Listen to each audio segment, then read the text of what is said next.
लीलावती देवी महिला महाविद्यालय के ऑनलाइन एजुकेशन में आपका स्वागत है। हम लोग पढ़ रहे हैं बीएड प्रथम वर्ष में बाल्यावस्था में उसका विकास, जिसमें हमारा टॉपिक है विशिष्ट बालक। इसके अंतर्गत हम लोगों को पढ़ना है शारीरिक रूप से दिव्यांग बालक। शारीरिक रूप से दिव्यांग बालक सबसे पहले कहते किसे हैं, इसके बारे में अध्ययन करेंगे।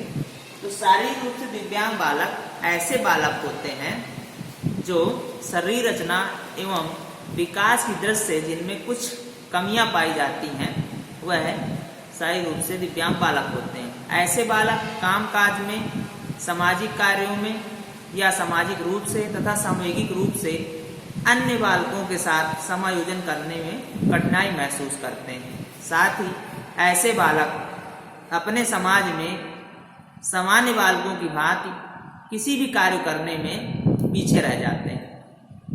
यदि हम कुरन-प्रो की परिभाषा देखें तो ऐसे बालक शारीरिक अक्षमता युक्त बालक कहे जाते हैं जिनके शारीरिक दोष उन्हें साधारण क्रियाओं में भाग लेने से रोकते हैं या सीमित रखते हैं। अर्थात शारीरिक रूप से दिव्यांग बालक वह बालक हैं जो शारीरिक रूप से किसी न किसी प्रकार से सामान्य बालकों से भिन्न होते हैं।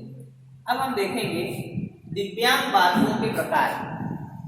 आप सिलेबस में मुख्यतया दिव्यांग बालकों के प्रकारों में चार प्रकार का उल्लेख किया गया है। चार प्रकार दिव्यांग बालकों का उल्लेख किया गया। पहला है श्रवण दोष से ग्रस्त बालक, दूसरा है दृष्टि बाधित व अंधे बालक, तीसरा है अपंग बालक, चौथा है कमजोर या नाजुक बच्चे। सबसे पहले हम देखेंगे श्रवण दोष से ग्रस्त बालक।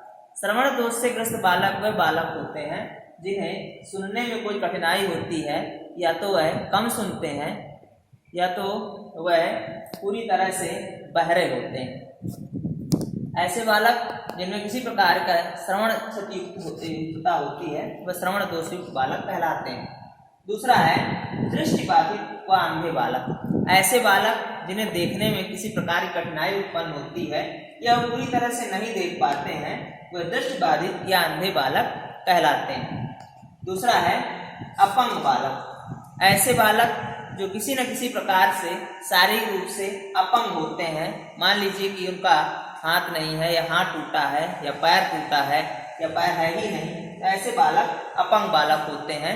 ये अपनी क्रियाओं को करने में भी असमर्थ होते हैं। दूसरा है अगला है कमजोर या नाजुक बच्चे। कमजोर या नाजुक बच्चे वह बच्चे होते हैं जो शारीरिक रूप से बहुत ही दुर्बल होते हैं या विभिन्न प्रकार की बीमारियों से ग्रसित होते हैं, जो सामान्य कार्य करने में भी कठिनाई महसूस करते हैं, वह कमजोर या नाजुक बच्चे कहलाते हैं। अब हम देखेंगे दिव्यांगता के कारण। दिव्यांगता के वह कौन से कारण हैं जिनकी वजह से यह बालक अब समाज में सामूहिक एवं सामाजिक रूप से भिन्न हो जाते हैं। तो पहला है वंशानुगत कारण। जब माता पिता से वंशानुक्रम के कारण अगली पीढ़ी में ऐसे जीन्स ट्रांसफर होते हैं जिनकी वजह से दिव्यांगता उत्पन्न हो जाती है, वो वंशानुगत कारण होते हैं। जैसे जो बहरे माता पिता होते हैं, या गूंगे माता पिता होते हैं, या अंधे माता पिता होते हैं, उनकी अगली पीढ़ी में भी जब इस प्रकार के दोष पाए जाते हैं तो वह दोष वंशानुगत कारण से उत्पन्न होता है। इसके बाद है वातावरणीय कारण। वातावरणीय कारणों से भी विभिन्न प्रकार की दिव्यांगता उत्पन्न होती है। जैसे जापान के हिरोशिमा और नागासाकी में द्वितीय विश्व युद्ध के दौरान परमाणु बम गिराने की वजह से वहां रेडियोधर्मी प्रदूषण उत्पन्न हो जाने से वहां पर आज भी लोग दिव्यांग उत्पन्न होते हैं। तो ये वातावरणीय वहां का कारण है। साथ ही जिन वातावरणों में विभिन्न प्रकार की रहन सहन में कठिनाई महसूस होते हैं, वहां पर भी लोग दिव्यांगता से ग्रसित हो जाते हैं। जैसे जिन लोगों का घर फैक्ट्रियों या कल कारखानों के आसपास होता है, जहां पर बहुत ज़्यादा शोर शराबा होता है, धीरे धीरे उनकी जो सुनने की क्षमता होती है वो कमज़ोर हो जाती है, और इसकी वजह से वहां पर लोग दिव्यांग हो जाते हैं। दूसरा, ऐसे वातावरण जहां पर किसी न किसी प्रकार का वातावरण में दोष होता है जिसकी वजह से उनमें दिव्यांगता आती है, तो ये वातावरणीय दोष कहलाते हैं। इसके बाद दुर्घटना के कारण भी व्यक्ति दिव्यांग हो जाते हैं। कहीं मार्ग दुर्घटना में, वायु दुर्घटना में या किसी प्रकार के चोट लग जाने से, गिर जाने से बालक दिव्यांग हो जाते हैं। इसके बाद गंभीर बीमारी, गंभीर बीमारी के कारण भी बालकों में दिव्यांगता आ जाती है। सबसे पहले तो माँ के गर्भ में ही उन्हें विभिन्न प्रकार की बीमारियों से ग्रस्त होने पर वह दिव्यांग हो जाते हैं। इसके बाद जन्म के बाद भी मस्तिष्क ज्वार या विभिन्न प्रकार के पोलियो आदि बीमारियों की वजह से, चेचक आदि की वजह से भी वह दिव्यांग हो जाते हैं। इसके बाद है कुपोषण। कुपोषण भी दिव्यांगता का एक कारण है। जिन बच्चों को पूरा उचित रूप से संतुलित भोजन नहीं मिल पाता है, उनमें विटामिन और आयोडीन की कमी के कारण विभिन्न प्रकार से कुपोषण उत्पन्न होता है और उससे दिव्यांगता उत्पन्न हो जाती है। इसके बाद है दोषपूर्ण आवास व्यवस्था। दोषपूर्ण आवास व्यवस्था भी दिव्यांगता का एक कारण है। जिन परिवारों का आवास दोषपूर्ण होता है, वहाँ पर प्रकाश की सही से उचित व्यवस्था नहीं होती है या बहुत ही सीमित आकार में वो लोग रहते हैं, तो वह बालक दोषपूर्ण आवास व्यवस्था के कारण दिव्यांग हो जाते हैं। इसके बाद है शारीरिक रूप से दिव्यांग बालकों की समस्याएं। शारीरिक रूप से दिव्यांग बालकों की अनेक समस्याएं हैं जो समाज में समायोजन करने में उन्हें कठिनाइयां उत्पन्न करती हैं। जैसे शारीरिक रूप से दिव्यांग बालकों को कक्षा में बैठने में कठिनाई होती है, साथ ही कक्षा में यदि उनमें श्रवण बाधिता है तो उन्हें सुनने में कठिनाई होती है, दृष्टि बाधिता होती है तो उन्हें देखने में कठिनाई होती है, यदि वह अपंग हैं तो उन्हें विद्यालय पहुंचने में कठिनाई होती है, साथ ही विभिन्न प्रकार के रोजगार चयन में उन्हें कठिनाई होती है और साधारण किताबों को पढ़ने, सामान्य कक्षाओं में पढ़ने में विभिन्न प्रकार की उन्हें कठिनाइयां महसूस होती है। साथ ही जो सामान्य क्रियाकलाप हैं उनको भी करने में उन्हें कठिनाई महसूस होती है। अब है दिव्यांग बालकों की शिक्षा। दिव्यांग बालकों की शिक्षा के द्वारा ही इनकी समस्याओं का समाधान किया जा सकता है या इनको जीविकोपार्जन या एक उचित नागरिक बनाने में सहायता मिल सकती है। इसके लिए शिक्षा की जो व्यवस्था की गई है उसमें निम्न प्रावधान है। पहला है बहुमुखी विकास एवं सक्रिय कार्य योजना। इनके बहुमुखी विकास के लिए सरकार को सक्रिय कार्य योजना सरकार द्वारा संचालित की जाती है, जिसके द्वारा इनका विकास किया जाता है। इसके बाद आवश्यक संसाधन। दिव्यांग बालकों के लिए आवश्यक संसाधनों जैसे उनके बैठने के लिए उचित फर्नीचर, क्लास में बैठक व्यवस्था, जैसे मान लीजिए उन्हें कम सुनाई देता है या कम देखने में कठिनाई होती है तो उन्हें आगे बैठने की व्यवस्था, क्लास में उचित प्रकाश या रोशनी की व्यवस्था की जाती है, साथ ही उन्हें विभिन्न प्रकार का फर्नीचर और यदि वहाँ पर क्लास में बड़ी क्लास होने पर लाउड स्पीकर आदि का प्रयोग करके या देखने के लिए चार्ट और विभिन्न प्रकार के ऐसे उपकरणों की व्यवस्था की जाती है जिससे इन बालकों को उचित प्रकार से शिक्षा दी जा सके। इसके साथ है विशिष्ट विद्यालय। ऐसे बालकों के लिए विशिष्ट विद्यालयों की स्थापना की जाती है जो विद्यालय दिव्यांग बालकों को ध्यान में रखकर ही निर्मित किए जाते हैं। यहाँ पर इनके रहने की व्यवस्था भी होती है, पढ़ने की व्यवस्था होती है, साथ ही इनके उपयोग में आने वाले हर उपकरण की व्यवस्था होती है। इसके बाद है प्रशिक्षित शिक्षक। प्रशिक्षित शिक्षकों द्वारा भी दिव्यांग बालकों की शिक्षा की व्यवस्था की जाती है। प्रशिक्षित शिक्षक इनकी कठिनाइयों को समझते हैं और इनकी कठिनाइयों को दूर करने के लिए वह पूरे मनोयोग से कार्य करते हैं। इसके बाद है निर्देशन व परामर्श की व्यवस्था। निर्देशन व परामर्श के द्वारा भी दिव्यांग बालकों की कठिनाइयों को समझा जाता है और उनकी कठिनाइयों का निराकरण करने के लिए समय समय पर उन्हें निर्देशन एवं परामर्श दिया जाता है। इसके बाद है निःशुल्क चिकित्सा सेवा। दिव्यांग बालकों के लिए विद्यालय में निःशुल्क चिकित्सा सेवा प्रदान की जाती है जिससे उनकी कठिनाइयों को दूर किया जा सके और यदि समस्या गंभीर नहीं है, किंचित मात्र है, तो उसका निराकरण किया जा सके। इसके बाद है व्यवसायिक प्रशिक्षण।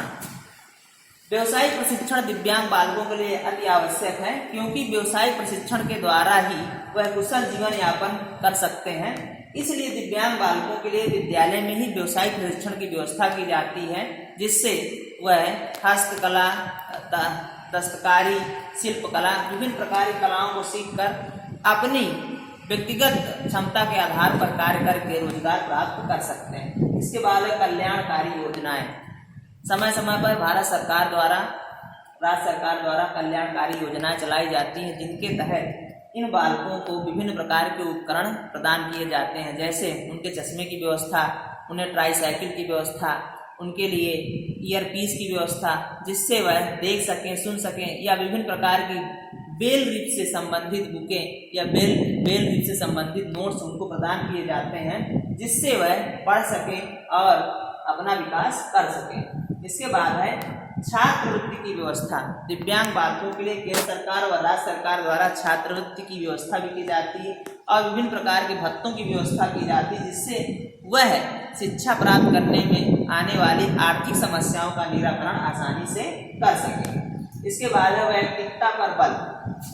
दिव्यांग बालकों की शिक्षा में व्यक्तिगता पर विशेष बल दिया जाना चाहिए, क्योंकि प्रत्येक बालक दूसरे बालक से भिन्न है, उनकी कठिनाइयां भी दूसरे बालक से भिन्न होती हैं। ऐसे में उनकी व्यक्तिगत रूप से जो क्षमताएं हैं उनको ध्यान में रखते हुए ही उन्हें प्रशिक्षण दिया जाना चाहिए, जिससे उनका उचित विकास हो सके। इसके बाद है विशेष कक्षा। दिव्यांग बालकों की शिक्षा के लिए उन्हें विशेष कक्षा का निर्माण करना चाहिए, ताकि जहां पर उनके उठने बैठने, पर्याप्त रोशनी, पर्याप्त फर्नीचर की व्यवस्था होनी चाहिए और जहां पर उनकी कठिनाइयों का निराकरण आसानी से किया जा सके। विशेष कक्षाओं में दिव्यांग बालकों की कठिनाइयों को दूर करने का प्रयास किया जाता है। इसके बाद है बाल अपराधी। बाल अपराधी किसे कहते हैं? ऐसे बालक बाल अपराधी कहलाते हैं जो समाज द्वारा निर्मित सामाजिक, आर्थिक, नैतिक व शैक्षणिक नियमों का उल्लंघन करते हैं। ऐसे बालक समाज में अपने कृत्यों द्वारा किसी न किसी प्रकार के कानून का उल्लंघन करते हैं, वह बाल अपराधी कहलाते हैं।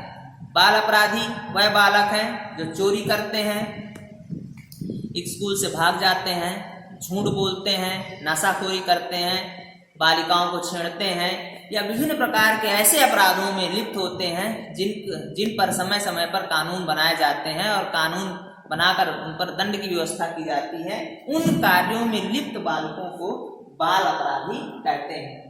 पेज के अनुसार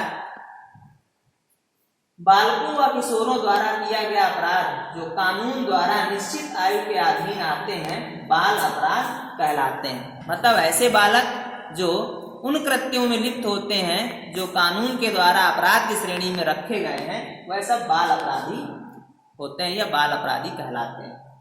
अब हम देखेंगे बाल अपराधी की विशेषताएं। किस प्रकार से हम समझेंगे कि ये बाल अपराधी हैं, इन बाल अपराधियों की कौन सी विशेषताएं होती हैं।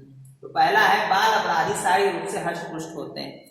बाल अपराधी शारीरिक रूप से हष्ट-पुष्ट होते हैं, ये किसी प्रकार से कमजोर नहीं होते हैं, ये पूरी तरह से स्वस्थ होते हैं। दूसरा, ये सामूहिक रूप से अस्थिर होते हैं।